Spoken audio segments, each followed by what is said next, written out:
Cool. Sorry guys, trying to squeeze that tweet out real fast. What's Keen's Twitter? Is it just MVP Keen? I'm gonna assume so. I mean, hella awkward if I tweet and tag him wrong, but we don't have a lot of time. Best of 3 ZVT on Base Trade TV. So, deep breaths as we get into the monthly finals. That was definitely not it, by the way. Oh. Oh yeah. It's like a Russian account or something. Well, you know what? We're just gonna leave it be, because as we hop into the monthly finals, spawning here in the bottom left corner of the map, the guy whose Twitter I did get right, the red Zerg player from Axiom, it's Impact. Amber writes, as the blue Terran, it's MVP's Keen. All right, so I'm actually so embarrassed. I'm gonna delete that tweet. Details deleted. And then I'll just write it out, and then someone will like, oh, it's SC2 Keen. Thank you, Olimoleague, for just giving me the easy peasy retweet option. Boy, it's fun waking up in the morning. Sure. All right, so despite muddling through the awkward start to the cast, I don't know. We talked about there's a lot of good players in this bracket. The other ones, of course, include players like Gumiho, Salvation, which is also playing out. True and Solar don't have opponents at the moment, as Alive and MrUUG are at this moment no shows, but they haven't quite been disqualified yet. There is some time to wake up and get online. So, okay. All right.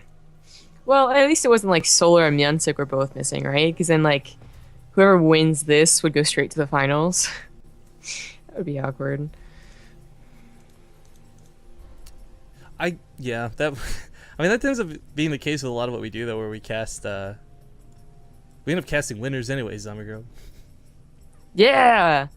Base Trade TV cast, good luck.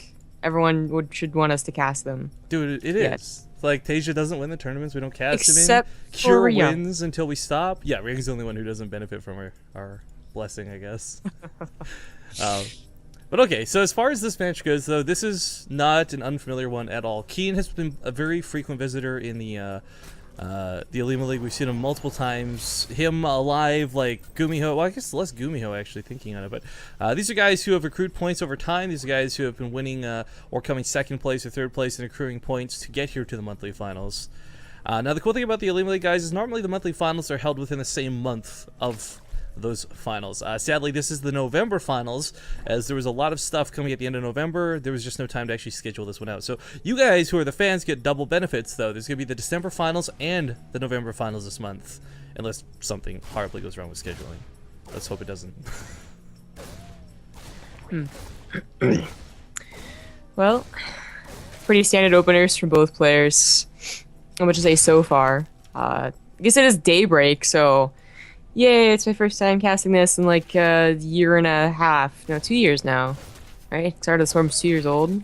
Yeah, something like that. I mean, it was around for a little bit, but not too long, because of lingering map pool things, right? But, well, actually, no, I think this was gone by the time Heart of the Storm came out, because that was the Akamai Waste map pool, right? No, it was in the first season. Okay. I do remember, like, you saw some show matches on this and that sort of stuff. Yeah, ye olde times is, I think, what we'll track it up to. Yes, exactly. Basically, sure. But, like, one of the key things is that, like, Daybreak always had really nice Overlord positioning. Like, I mean, you just had 2 on either side of the base, and I don't know how you don't see anything if you really want to see something. Well, I think one of the big things we're going to have to consider is, like I mentioned before getting into this is one of the few Dream Pool maps that actually kind of lets macro play. Whether you take your third base near the watchtower, you take your third base down here. I mean, it kind of almost reminds me of the layout when it comes to trying to assess which third to take on, say, like Overgrowth, you know, one of the most standard maps we've seen for the last several months. So this doesn't have to be a cheesy, ridiculous game. And that's what I'm really looking forward to, this being the first map. But after this, you know, it's loser's pick in the Olimoleague, and we might just very well see some Xel'Naga Caverns or I don't know what. Yeah, I was wondering about that, right? And Xel'Naga Caverns is not in the map pool. Oh, that's right. Olimoleague takes out 2. Right, I was gonna ask about that. So it's Xel'Naga and something else that I can't figure out right now. yeah, I can't figure it out, so I won't try. It's Okay. something else. We can reassess it between games when Yeah. when I can safely tab out. But anyways, it's pretty standard stuff out of Keen so far. You know, with a little bit of Reaper, followed up with the Hellions. I was a little bit surprised we actually didn't have that starport come down lickety split. Even if you're not going to go for Banshees, like the faster stim, usually we see this coupled with a medevac, not a faster third CC. Keen revealing this is, well, not really revealing this, but rather having it revealed to Impact. This puts a little bit of pressure on for him. He's got a very awkward wall at the front of his base. He's got no bunker down. And while Impact is going for a Spire, this could have easily been a much worse all-in. Even still, I mean, any attack that Impact's gonna do is gonna be at a time where Keen, yeah, he's gonna be prepared. It's not gonna catch him without a bunker, no. But you can be aggressive with a 2-base lair, and I mean more than just with the mutas. You can try and surprise them because you will have a Baneling Nest. Mostly, you know, because you need something to defend if they do their own all-in, but you will have a Baneling Nest that maybe you can surprise the limited amount of Marines that they're going to have with a, you know, a swamp of Lings. And you know, he has speed, of course. They open up fairly standard. He's getting a 3rd base. This is always kind of one of those hallways of death almost, where you think this looks like such a nice little spot for the Hellions to be, and then the Lings wrap around and surround your Hellions. Yeah, but I mean, again, at the same time, I can't help but look at this. Like, if you were to rotate the map a little bit, I mean, this is so similar to Overgrowth's layout when it comes to taking that 3rd base. So it's not like this hallway is any different than something folks have been used to dealing with, I suppose. Well, Overgrowth, if you wrap around to the 3rd, actually has 2 exit points. I guess if you're leaving that area, like near the gold, yeah. Anyways, a couple things do run through this horrible wall. It's just horrible wall because there's so many holes in it, but yeah, it just simply pulls the mining back. A couple of SCVs get popped. Really nothing too dangerous yet. It's getting to that point, but oh, so awkward. It was enough for the Lings to get through, but not the Hellions. Right. It's the woes of being Terran. Without a bunker, you always have like the most awkward wall. Scan does go from Keen here to the natural base, and he's going to see the evolution chambers, so he knows that Impact's not just looking to play like the big all-in. You don't usually fake out Evo chambers. Yeah. Oh, it's pretty easy to do if you wanted to, I guess. I suppose, but like we just never. Cheap. I'm trying to think like, what build I've ever seen where it's like, all right, man, it's not the rogue fake. It's like the Mutalisk into fake Evo chamber standard 11 minute. Like, I'm just wondering if NMrUUG did it right when he was doing those like non-upgraded like bling all-ins, no mutas. Yeah. I can't remember. If I they did or not. don't recall him doing it. I think we would have nerded out a little bit harder, but definitely possible. Either way, a little bit for us going to this 3rd, nothing too dangerous. With the Marines being out, yes, they're a little bit overstimmed, but once medevacs start producing, and again, the starport did come down a little bit late. There we go, the first 2 come out. Well, Daybreak, a lot of the pressure is on the 3rd. I mean, it's in any game. Like, a lot of the pressure's always on the 3rd. Oh. Not enough mules to really get combat shield. Yeah, I was thinking for a second, like, oh, it could have been close. If there's no Marines here, he could have perhaps, barely, but flies away with me, just keep him safe. Overlook gets picked off here in the middle, and we have Keen secures 3rd. Yeah. But one of the things that people were doing, at least when this was actually in the map pool, I mean, it wasn't the mass pool majority for a different type of game, Wings of Liberty, of course. But a center tower seemed really necessary at the 3rd, just because you couldn't tell. They would take Xenalga control most of the time, and you could not tell if they were going to attack into your natural or into your 3rd. So you had no idea where your preparation should be. At the time, where your siege tanks should be. Wintermines are a lot easier to maneuver that way, especially when they have drilling claws. Yo, it's kind of crazy too, because I think the basic layout of the game, like Banelings versus Marines and Mutalisks versus whatever they can get in, like that never really changed from the days of Daybreak and now. And even though there's been like 1,000 patch fixes or buffs to like units like Widowmines, this is probably about the most nostalgic matchup I think for this map. Double drops coming here towards the main. Should get cleaned up here pretty quickly. Good reaction. I'm loving Impact's play so far. I mean, he opened up with 2 base Muta, which can, you know, it's not instant damage against a bio player, right? But he's having these counterattacks that are really nice. You're keeping Keen back. Keen is, you know, he's keeping his wits about him. He's like, okay, I set up the drop and, you know, do what I do usually in a usual game, which is a little brave to do against someone who opened with Mutas, but he did it anyways. These Hellbats a little bit scary for these Lings. Tries to get on top of this nonetheless. Bailey's going to keep rolling through. He's off of creep, so it's a little bit risky, but I just don't think the Muta counts where it needs to be to really take this engagement. I mean, he's going to drive this back, but at the cost of so many Mutalisks. 4 have gone down so far. Yeah. I mean, he's finally getting more. he really only got those initial mutas off 2 bases, and then it didn't really make a whole lot more. He put a lot in the banelings and lings.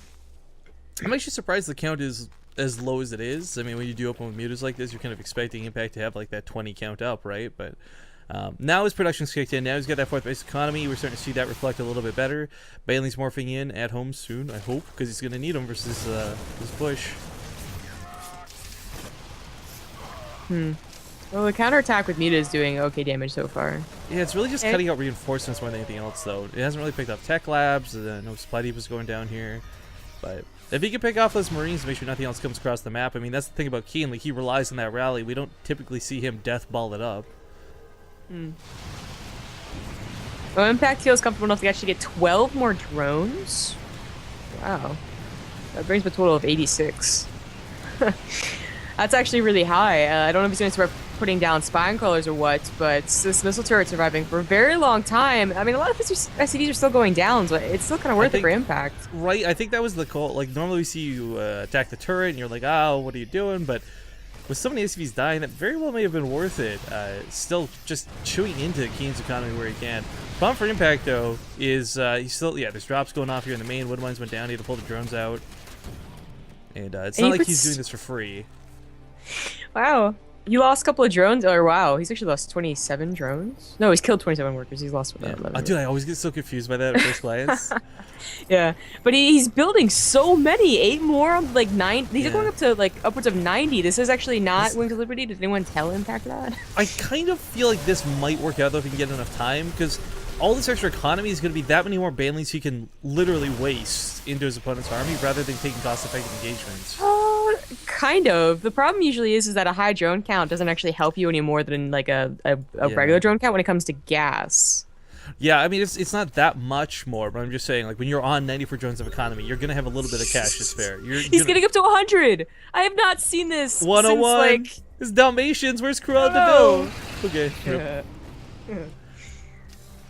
Not exactly 100. One dog died. Pongo! No! I don't know. It's been like it has been like 2 years since I've seen someone go over 100 drones. It is kind of crazy and it is kind of wild because he's not even on hive tech or anything. Like, he's just relying on that layer tech to see here with 2-2. He's going for Carapace here on the Mutalisk. And I mean, this is kind of, I think, the goal for Impact at this point. Just flood and flood. This isn't even like a strategical thing for like Keen's got to counter this with X versus Y. Like, he's just got to take the best, most cost-effective engagements because Impact's not going to have a large army. It might be large enough still. There's lots of banelings coming in, and I mean, look at that. There's like perhaps the worst waste of banelings I've ever seen. 1 baneling per marine. Still, plenty to spare. Well, Keen's not up to a 4th yet, so that's nice put him on hit. Yeah. He's actually going to take this fight here. It's not going to go so well for Keen. I mean, he really has a lack of Widow Mines. There's a lot of medevacs, but not so much in the splash. But this is kind of, again, one of these things is afforded out of Impact. Like, he's going so far off creep, he's really overextending. He doesn't have, like, a 60 baneling count underneath this, but because he can replace this, look how fast his bank is rebuilt. It gets insane. 97 drones is so almost silly, but it's working. Yeah. I mean, it's all, you know, the drones included, but even if he was on a regular drone count, Keen has just done no damage. No real